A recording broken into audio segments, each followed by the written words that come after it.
எல்லோருக்கும் வணக்கம். எல்லோரும் எப்படி இருக்கீங்க? நான் ரொம்ப நல்லா இருக்கேன். Welcome to Prahi vlogs. இன்றைக்கி நம்ம பார்க்க போகிறது நேந்திரம் பழம் ஸ்வீட் சிப்ஸ் எப்படி செய்கிறதுன்னு தான் பார்க்க போகிறோம். பார்க்கலாமா?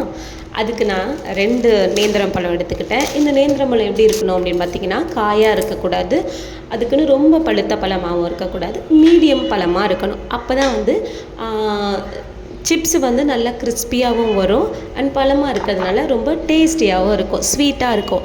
இதுக்கு நம்ம எந்த உப்பு மஞ்சள் தூள் எதுவுமே சேர்க்க போகிறது கிடையாது. அப்படியே நம்ம கட் பண்ணிவிட்டு சிப்ஸ் ரெடி பண்ண வேண்டியதான். ஸோ நம்ம எப்பவும் போல் கடாயில் நல்ல அலங்கமாற ஆயில் ஊற்றிக்கோங்க. கோகோனட் ஆயில் இருந்தால் ரொம்ப பெட்டர். ஸோ அதில் இந்த துருவியில் அந்த பழத்தை நம்ம நல்லா சீவிக்கிட்டோன்னா இது இந்த மாதிரி இருக்குமா.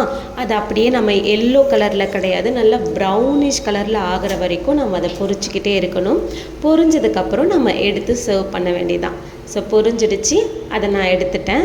நல்லா நம்ம உழுக்கும் போது சலசலன்னு சத்தம் கேட்கணும். அப்படி இருந்ததுன்னா சிப்ஸ் ரெடி ஆகிடுச்சின்னு அர்த்தம். இந்த மாதிரி சத்தம் கேட்கணும்.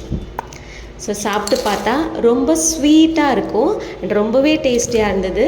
ட்ரை பண்ணி பாருங்கள். நம்ம சேனலை சப்ஸ்கிரைப் பண்ணாமல் இருந்தீங்கன்னா சப்ஸ்கிரைப் பண்ணுங்கள். வீடியோஸ் பார்த்துட்ருக்க எல்லா நண்பர்களுக்குமே என்னுடைய மனமார்ந்த நன்றி. வீடியோ பிடிச்சிருந்ததுன்னா ஷேர் பண்ணுங்கள்.